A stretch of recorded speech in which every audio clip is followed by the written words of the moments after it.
Bismillahirrahmanirrahim. Assalamualaikum warahmatullahi wabarakatuh. Halo guys, selamat siang dan salam sejahtera untuk kita semua. Perkenalkan, nama saya Supriyanto, salah satu mahasiswa di Universitas Cokro Aminoto, Prodi Manajemen, Fakultas Ekonomi, Universitas Cokro Aminoto, menyampaikan kabar gembira kepada teman-teman semua bahwa Fakultas Ekonomi saat ini memiliki kanal YouTube istimewa yang bernama FEUCY Channel. Insya Allah FEUCY Channel akan turut berkontribusi dalam mencerdaskan kehidupan bangsa. FEUCY Channel akan sharing tentang ilmu, tentang menebar kebaikan dan menebar kemanfaatan. Silakan subscribe dan like di setiap tayangan kami. Terima kasih. Assalamualaikum warahmatullahi wabarakatuh.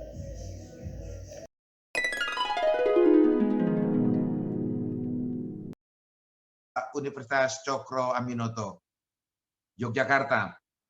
Acara ini semacam yang dilaksanakan oleh perguruan tinggi lain, yaitu semacam orientasi bagi mahasiswa baru, yang dalam tajuk acara ini oleh panitia dipilih tajuk atau topik pendidikan tinggi sebagai media untuk memperkuat nilai-nilai Islam dan kebangsaan.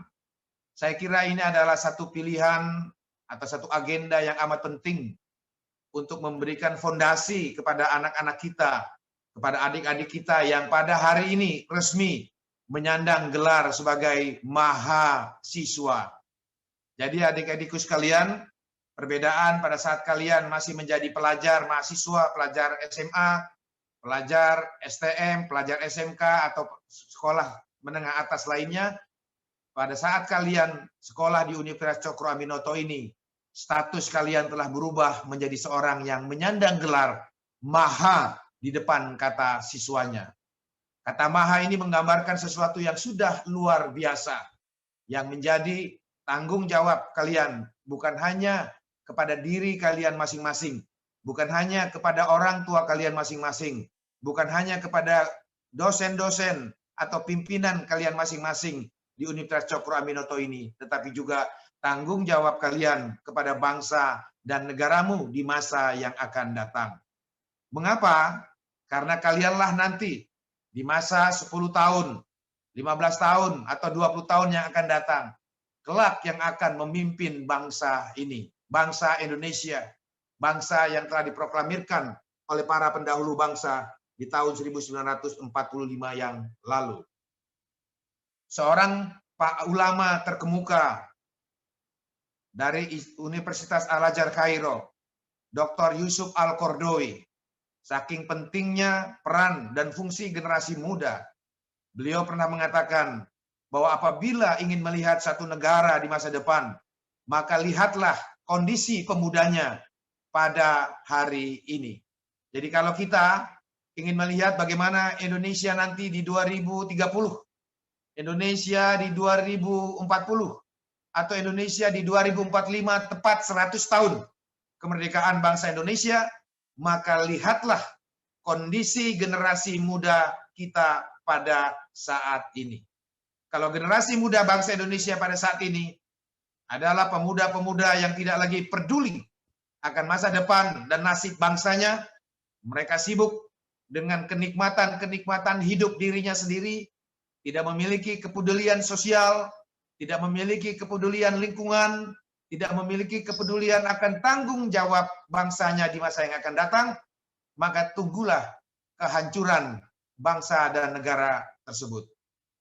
Lain lagi, Insinyur Soekarno, Presiden Republik Indonesia pertama, untuk memberikan semangat dan kekuatan kepada generasi muda.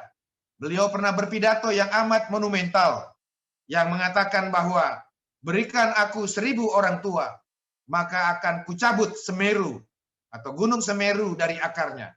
Akan tetapi, kalau engkau berikan aku 10 pemuda saja, niscaya akan aku guncangkan dunia. Jadi perbandingkan 1000 berbanding 10 antara orang tua dan pemuda, menggambarkan bahwa betapa energi dan potensi kaum muda, termasuk kaum muda Indonesia, memiliki kekuatan yang amat dahsyat. Karena kekuatan pemuda Indonesia inilah yang akan menentukan nasib dan masa depan bangsa Indonesia kelak. Sebagaimana yang dikatakan oleh Dr. Yusuf Al-Qaradawi, ulama termuka moderat dari Universitas Islam Al-Azhar Kairo tadi. Oleh karena itu, anak-anakku sekalian, inilah awal dari perjuangan kalian yang sesungguhnya untuk mulai menggembleng, menyemangati diri, memotivasi diri untuk kelak kalian menjadi pemimpin-pemimpin bangsa Indonesia di masa akan datang sesuai dengan pilihan hidupmu, pilihan profesimu, pilihan beban tanggung jawabmu di masa yang akan datang. Oleh karena itu, Presiden Soekarno juga pernah berpesan kepada generasi muda, termasuk kepada saya sendiri, untuk menyemangati perjuangan hidup kita. Bung Karno mengatakan, gantungkanlah cita-citamu setinggi langit. Jadi, setinggi langit itu artinya sudah yang paling tinggi.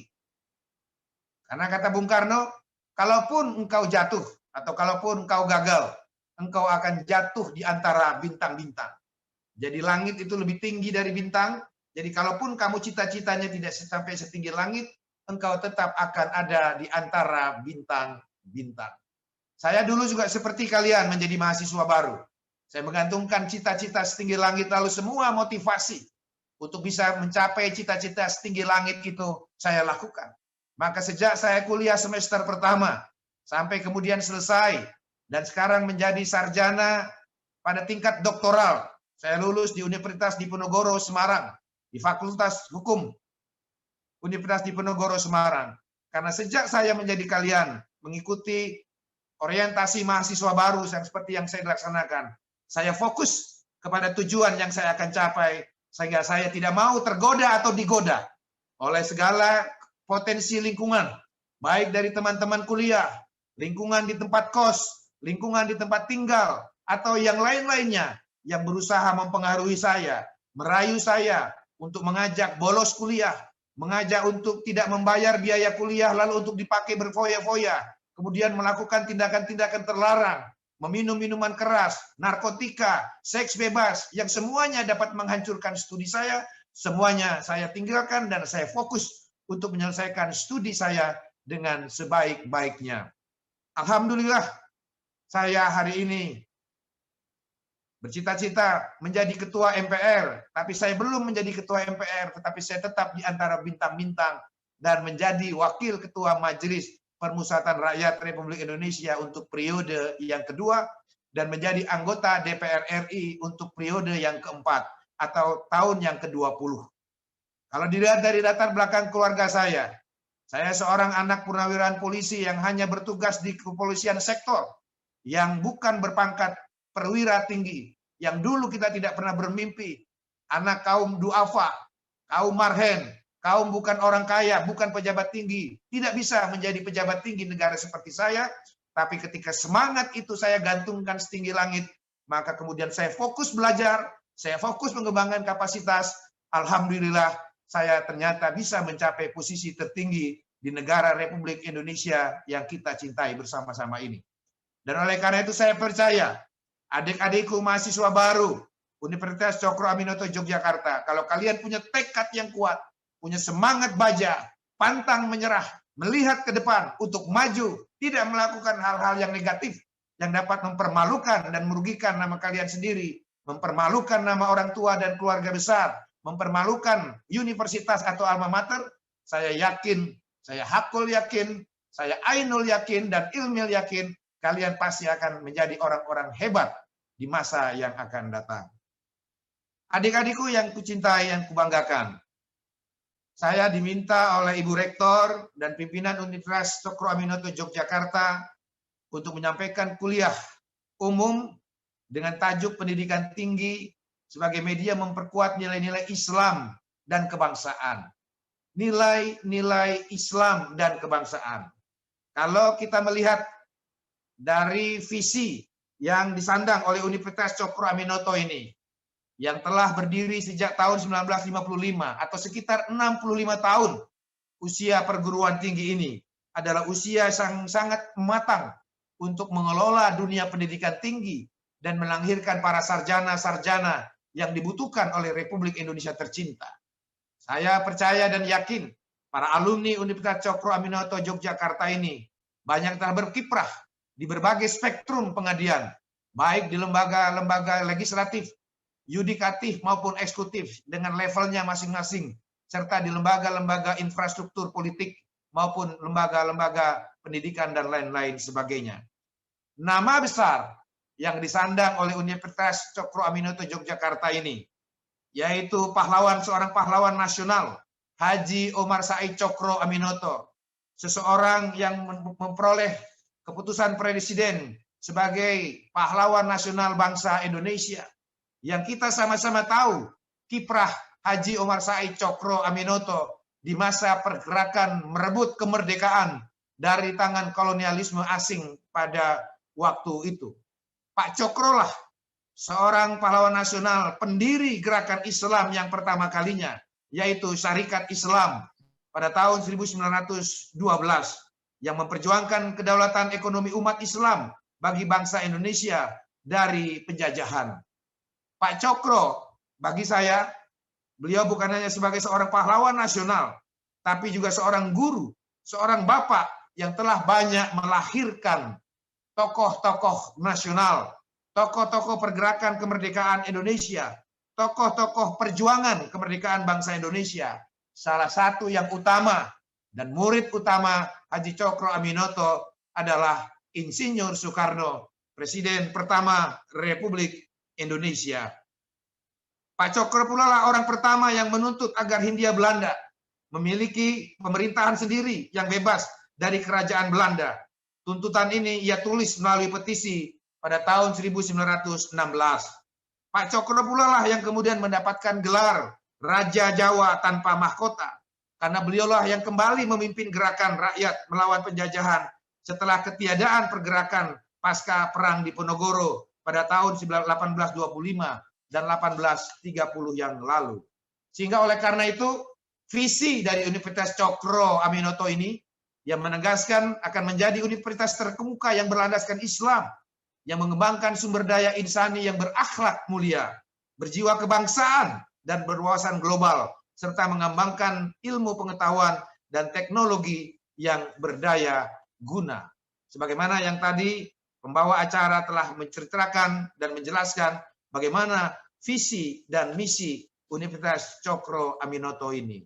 Jadi dengan demikian, anak-anakku, adik-adikku yang saya hormati dan saya banggakan, kalian berada di perguruan tinggi yang tepat, yang membangun bukan hanya aspek keilmuan, tetapi juga integritas dan akhlak mulia dalam satu tarikan nafas dengan jiwa kebangsaan, sebagaimana yang diajarkan oleh Haji Omar Said Cokro Aminoto di masa pergerakan perjuangan kemerdekaan bangsa Indonesia yang lalu.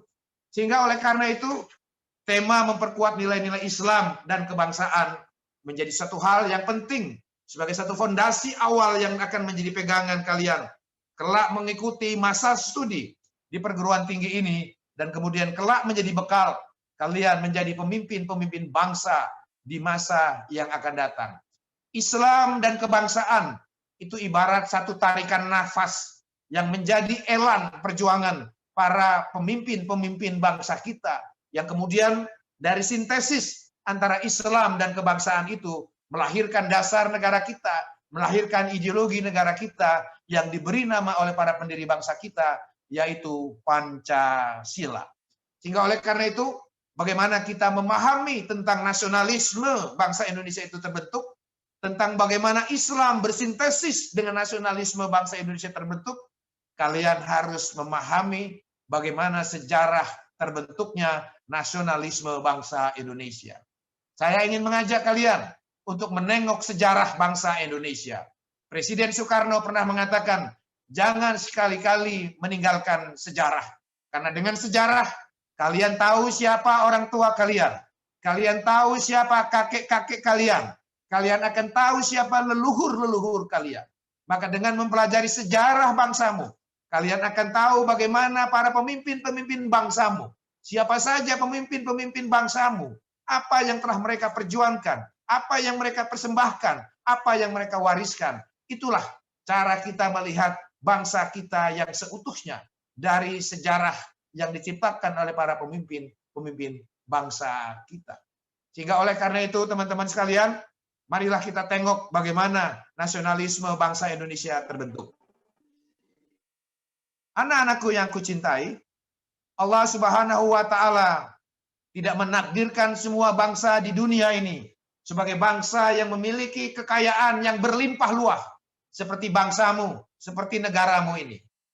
Negara Republik Indonesia yang kita cintai bersama ini, yang dulu bernama Kerajaan Nusantara, oleh Allah Subhanahu wa Ta'ala ditakdirkan menjadi negeri yang kaya raya, gemah, ripah, loh jenawi. Kalian lihat saja, di darat, apa yang tidak tumbuh dari tumbuhan-tumbuhan yang ada di wilayah Negara Kesatuan Republik Indonesia. Kalau di luar negeri, barangkali kita bertanya, tumbuhan apa yang ada di negeri yang kita datangin itu, atau di negeri bangsa lain yang kita datangin itu.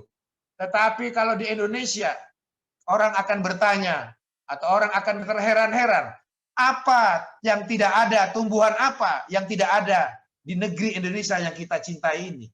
Karena hampir semua tumbuhan-tumbuhan, pepohonan itu dapat tumbuh subur di wilayah Negara Kesatuan Republik Indonesia yang berbentuk kepulauan ini. Apakah itu cengkeh, coklat, karet, kelapa sawit, tembakau, teh, pala, dan lain-lainnya. Semua ada di negerimu ini. Kemudian di bawah perut bumi, apa yang tidak ada di perut bumi bangsamu ini atau negerimu ini? Mulai dari tambang emas, asbes, bauksit, biji besi, granit, kemudian intan, marmer, minyak bumi, kemudian perunggu, gas alam, dan lain sebagainya. Hampir semua energi mineral yang ada di perut bumi Indonesia itu terdapat dalam kandungan perut bumi negaramu yang kaya raya ini. Begitu juga dengan lautan. Bertonton ikan dihasilkan oleh lautan yang merupakan wilayah Negara Kesatuan Republik Indonesia. Sumber daya hewani kelautan itu seakan-akan tidak pernah habis untuk menghidupi warga negara atau rakyat bangsa negara Republik Indonesia yang kita cintai ini. Kekayaan alam bangsamu inilah yang membuat bangsa-bangsa lain di dunia yang ditakdirkan oleh Tuhan yang Maha Kuasa tidak memiliki kekayaan alam seperti bangsamu ini, membuat mereka akhirnya melakukan ekspansi dengan ideologi liberalisme dan kapitalisme, di mana kapitalisme itu adalah ideologi yang mengagung-agungkan akumulasi modal ekonomi, yang kemudian pada tingkat paling tinggi dari paham kapitalisme ini adalah mereka akan melakukan satu imperialisme, satu penjajahan, ekspansi ke negara-negara lain untuk merampas kekayaan bangsa lain itu, yang kemudian dari imperialisme itu mereka membuat kolonialisme atau negara-negara koloni. Akhirnya kalian harus mencatat ada 5 bangsa di dunia yang pernah menjajah bangsamu. Pertama adalah bangsa Portugis, bangsa Spanyol, bangsa Belanda, bangsa Inggris, dan bangsa Jepang. Kalian catat, inilah bangsa-bangsa di dunia yang pernah menjajah bangsamu atau bangsa kita sendiri di zaman kerajaan-kerajaan Nusantara dulu. Di antara 5 penjajah bangsa asing yang menjajah bangsamu ini, Belanda tercatat menjajah bangsa kita pada saat itu yang terlama. Mengapa Belanda bisa menjajah bangsa kita pada saat masih bernama Kerajaan Nusantara dulu, sekitar 350 tahun lamanya? Karena Belanda tahu persis cara menghancurkan kekuatan Nusantara pada waktu itu. Belanda tahu persis kelemahan kekuatan bangsa Nusantara pada waktu itu.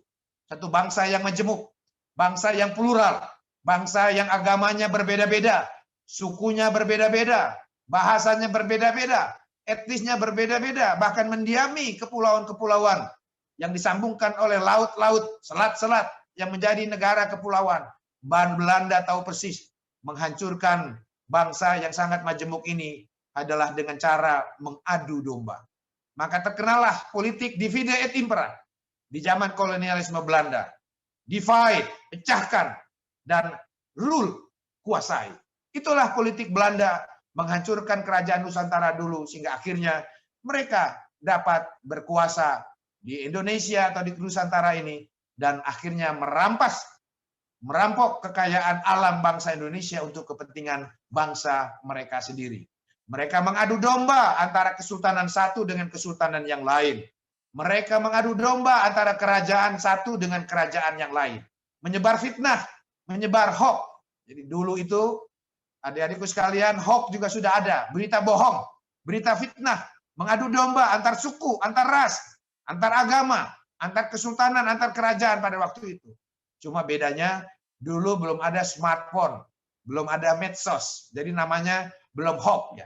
Tapi fitnah, adu domba itu sudah terjadi di masa yang lalu. Beruntunglah pada waktu itu di awal abad 19, para pemuda-pemuda Indonesia yang mulai sadar akan pentingnya melepaskan diri dari kolonialisme asing, dari penjajahan asing, untuk kemudian menjadi bangsa yang merdeka. Sampai akhirnya kemudian mereka menemukan satu formula, menemukan satu rumus, menemukan satu cara untuk melawannya, melawan politik adu domba, melawan politik pecah belah. Sehingga akhirnya di awal abad 19 berdirilah organisasi-organisasi kepemudaan, organisasi-organisasi kemasyarakatan, organisasi-organisasi pemuda kedaerahan, organisasi partai politik. Di antaranya adalah tahun 1908, berdiri organisasi Gerakan Mahasiswa Budi Utomo, yang dipelopori oleh mahasiswa-mahasiswa kedokteran Sekolah Tinggi Kedokteran Stovia, Jakarta. Yang kemudian akhirnya 1908 itu ditandai dengan Hari Kebangkitan Nasional Bangsa Indonesia. Kemudian berdirilah organisasi-organisasi pergerakan Islam, yang antara lain utamanya didirikan oleh Haji Omar Said Cokro Aminoto. Berdirilah Syarikat Dagang Islam. Kemudian didirikan Syarikat Islam oleh Haji Omar Said Cokro Aminoto. Berdiri Indisi Partis, Muhammadiyah, Yong Yafa, Yong Ambon, Yong Batak. Kemudian 1926 berdiri Nahdlatul Ulama. Kemudian 1927 Bung Karno, muridnya langsung Haji Omar Said Cokro Aminoto, mendirikan Partai Nasional Indonesia. Mereka mencoba mencari kode persatuan, kode yang mempersatukan kita semua untuk membebaskan diri dari kolonialisme asing dengan politik pecah belahnya pada waktu itu. Alhamdulillah, perjuangan para pemimpin-pemimpin bangsa kita di masa yang lalu itu akhirnya menemukan jawaban, menemukan satu rumus untuk melawan politik pecah belah Belanda. Akhirnya mereka menjawab dengan politik persatuan bangsa Indonesia. Mereka mulai menemukan kode keindonesiaan, kode untuk meleburkan perbedaan-perbedaan suku, agama, etnis, bahasa, provinsi, dan lain sebagainya. Kemudian pada Kongres Pemuda Indonesia yang kedua, tanggal 28 Oktober 1928, ditemukanlah satu formula, satu rumusan, satu jawaban untuk melawan imperialisme, kolonialisme Belanda dengan politik pecah belahnya, dengan politik persatuan melalui ikrar Sumpah Pemuda tanggal 28 Oktober 1928 yang mengikrarkan berbangsa satu, bangsa Indonesia, bertanah air satu, tanah air Indonesia, dan menjunjung bahasa persatuan, bahasa Indonesia. Jadi sejak 28 Oktober 1928, melalui pemuda-pemuda Indonesia seperti kalian, mahasiswa-mahasiswa Universitas Cokro Aminoto, Civitas Akademika Universitas Cokro Aminoto, menjadi pionir untuk menjawab tantangan bangsa pada waktu itu, menjawab politik pecah belah, menjawab fitnah antar suku, antar agama, menjawab politik yang menciptakan konflik di tengah-tengah masyarakat pada waktu itu, dengan politik persatuan, yaitu Sumpah Pemuda, dengan kata kuncinya adalah bersatu, bersatu, dan bersatu.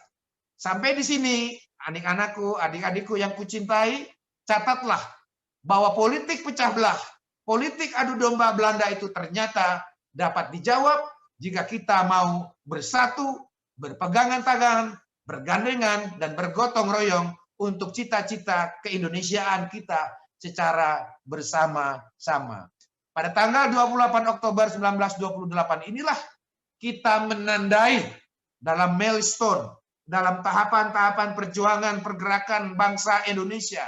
Kita tandai 28 Oktober 1928 ini sebagai hari lahirnya Indonesia sebagai sebuah bangsa.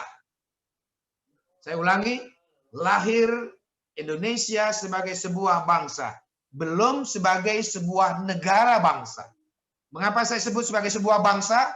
Karena kode keindonesiaan sudah disepakati oleh para pemuda-pemuda Indonesia dalam kongres keduanya. Tetapi pada saat itu belum ada pemerintahannya. Belum ada kepala negaranya dan kepala pemerintahannya.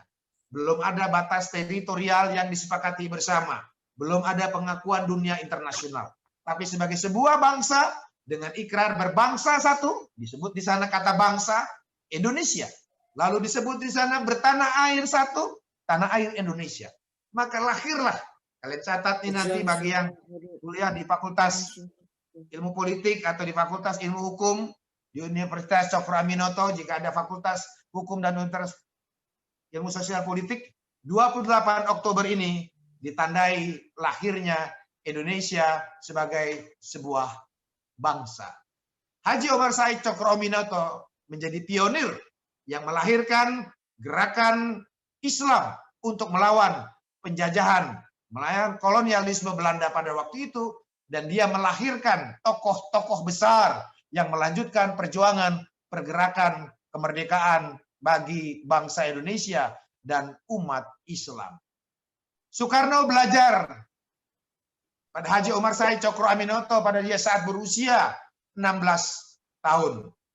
Orang tua Bung Karno, Raden Sukemi Sosro Diharjo, pada Soekarno muda, Soekarno remaja, menitipkan Soekarno di rumah Haji Omar Said Cokro Aminoto di Gang Peneleh di Surabaya. Pak Cokro inilah yang kemudian Bung Karno akui dalam bukunya Solihin Salam sebagai guru utamanya. Guru yang membentuk pertama kali konstruksi pemikiran pergerakan kemerdekaan Bung Karno. Guru yang pertama kali membentuk konstruksi pemikiran Islam seorang Soekarno. Dan ia akui dalam berbagai tulisan dan dalam berbagai pidato-pidatonya. Pak Cokro lah yang ia katakan memenuhi jiwanya yang dahaga. Pak Cokro lah seorang guru yang amat saya hormati. Kepribadiannya menarik saya. Dan Islamis pandangan tentang Islamnya juga menarik karena pandangan Islam Pak Cokro Aminoto tidaklah sempit. Pandangan Islam Pak Cokro Aminoto begitu sangat luas, begitu sangat progres, dan begitu sangat amat maju.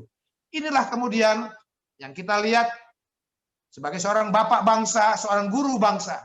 Pak Cokro melahirkan Insinyur Soekarno, seorang yang memiliki peran besar sebagai pejuang pergerakan kemerdekaan Indonesia, Presiden pertama Republik Indonesia, seorang ideolog pemikir bangsa yang menggali Pancasila, seorang pemimpin dunia yang telah menggalang kemerdekaan bangsa-bangsa Asia Afrika melalui konferensi Asia Afrika di Bandung, dan juga menjadi seorang tokoh Islam dunia yang sangat diakui oleh bangsa-bangsa atau negara-negara Islam di dunia.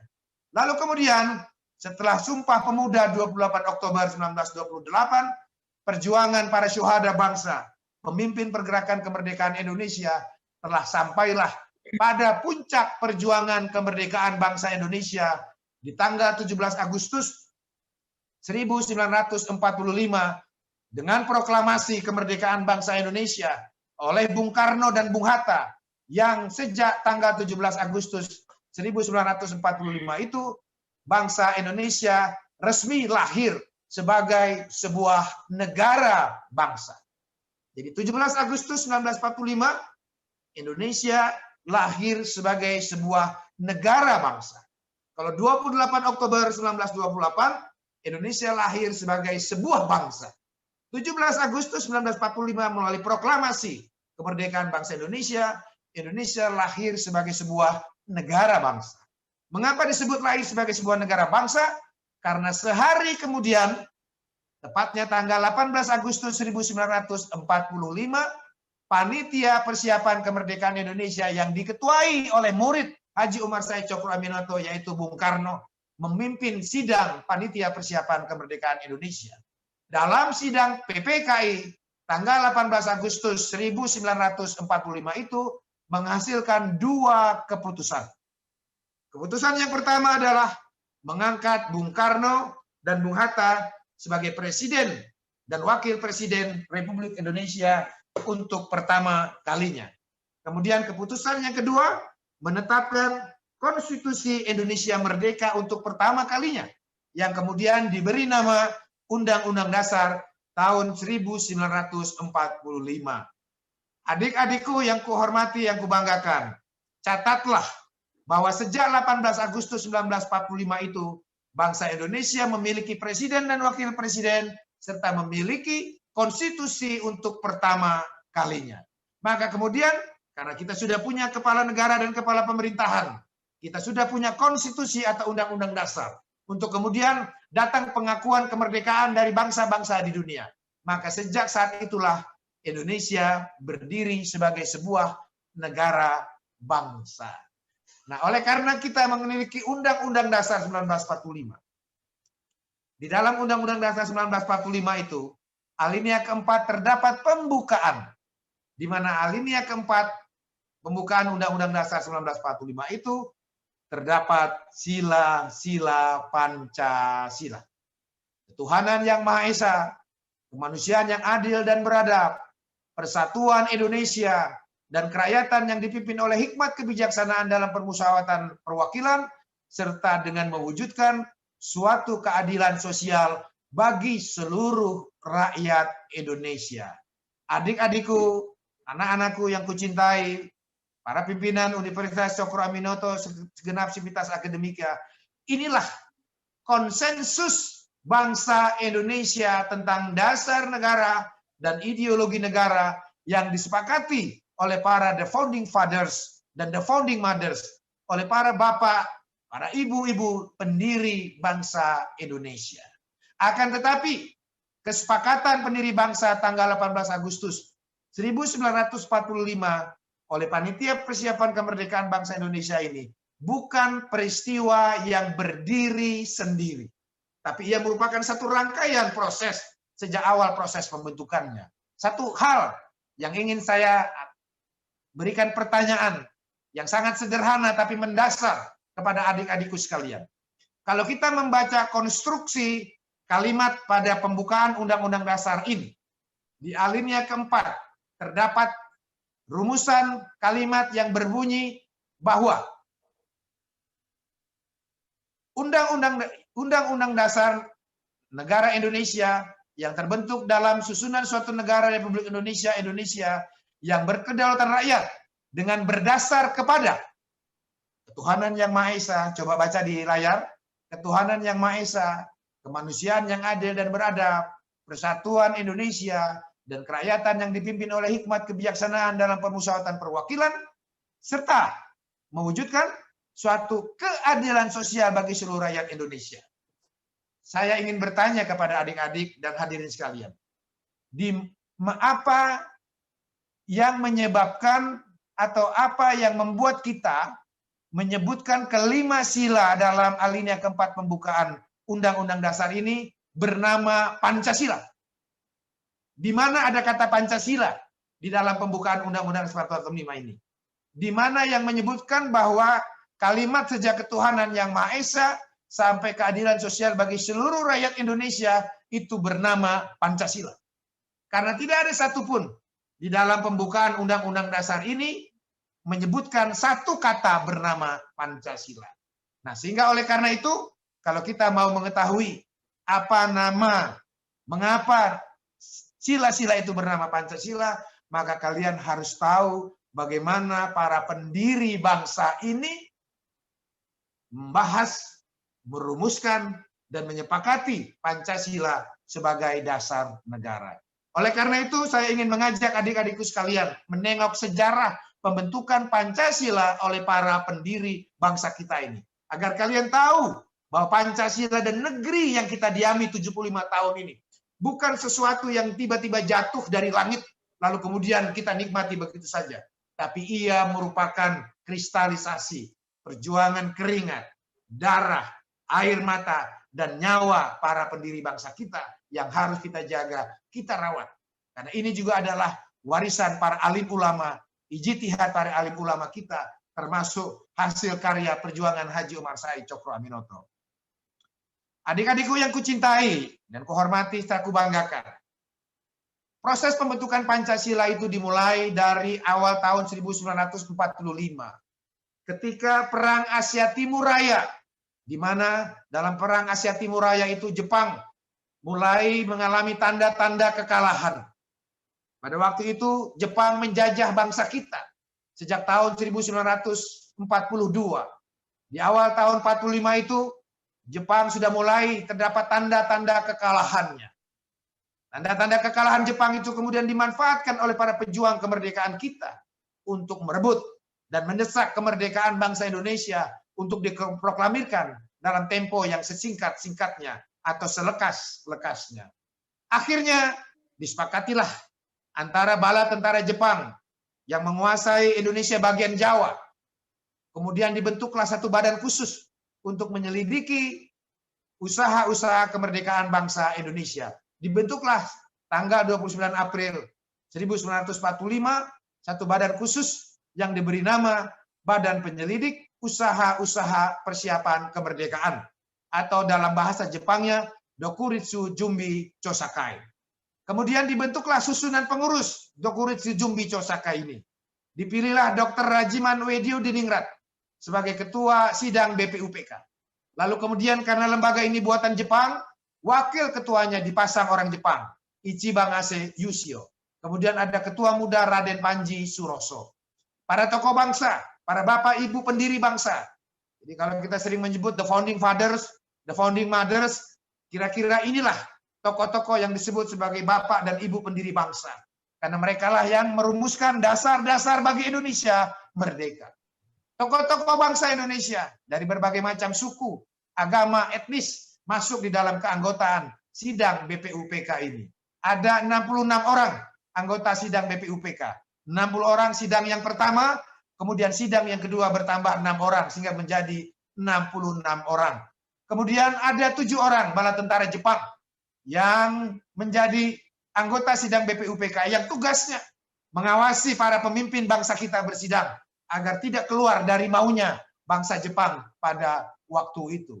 Ada 2 orang ibu juga anggota sidang BPUPK ini, sehingga kita harus menyebutnya the founding fathers dan the founding mothers.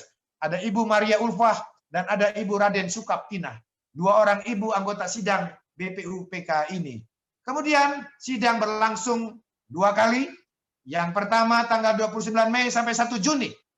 Membahas apa dasarnya kalau Indonesia merdeka kelak. Sidang yang kedua tanggal 10 sampai 17 Juli.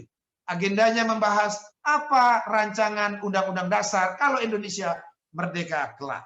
Untuk mempersingkat satu, saya akan menyampaikan kepada adik-adikku sekalian sidang yang pertama tentang membahas apa dasarnya, apa ideologinya, apa falsafahnya bagi bangsa Indonesia kalau merdeka kelak. Saya sebut kelak karena sidangnya memang sebelum 17 Agustus 1945. Dari 60 orang anggota sidang BPUPK yang pertama, ada 40 orang menyampaikan gagasan dan pandangannya tentang dasar Indonesia merdeka. Dari 40 orang itu, Insinyur Soekarno, murid Haji Cokro Aminoto, menyampaikan gagasannya, menyampaikan pandangannya, menyampaikan pendapatnya tentang dasar Indonesia merdeka yang disampaikan dalam pidatonya tanpa teks selama lebih kurang 1 jam lamanya. Disitulah untuk pertama kalinya Bung Karno menawarkan 3 usulan untuk menjawab pertanyaan ketua sidang BPUPK tentang apa dasarnya jika Indonesia merdeka kelak. Usul yang pertama adalah diberi nama Pancasila. Pancasila itu artinya 5 sila. 5 sila yang ditawarkan Bung Karno pada tanggal 1 Juni itu, sila-silanya masih belum sama dengan yang ada di pembukaan Undang-Undang Dasar 1945. Mengapa demikian? Karena sila pertama yang diusulkan Bung Karno adalah paham kebangsaan atau sila kebangsaan. Yang kedua adalah pri kemanusiaan. Yang ketiga adalah sila demokrasi musyawarah mufakat. Yang keempat, sila kesejahteraan sosial. Yang kelima, paham ketuhanan. Adik-adikku sekalian, inilah yang disebut pidato 1 Juni Bung Karno tentang Pancasila. Sila-silanya masih belum sama dengan sila-sila yang ada di pembukaan. Karena yang pertama adalah peri kebangsaan, peri kemanusiaan, demokrasi, kesejahteraan, dan ketuhanan. Tetapi Insinyur Soekarno menjelaskan setiap makna yang terkandung di dalam sila-sila Pancasila itu meskipun urut-urutannya berbeda. Dalam pidato 1 Juni itu, saya akan terangkan kepada adik-adik bagaimana Insinyur Soekarno menjelaskan tentang makna sila ketuhanan dalam pidato 1 Juninya itu. Untuk mempersingkat waktu, ya, nanti kalian bisa baca dalam pidato 1 Juni Bung Karno dalam buku disertasi saya yang sudah terbit berjudul Bung Karno, Islam, dan Pancasila. Mana dia layar bukunya? Jadi disertasi saya di Universitas Diponegoro tentang Pancasila telah saya bukukan dan saya beri judul Bung Karno, Islam, dan Pancasila. Saya kumpas tuntas di dalam buku ini tentang bagaimana proses kelahiran Pancasila secara historis, secara filosofis, dan kedudukan hukum Pancasila dalam sistem hukum negara Indonesia.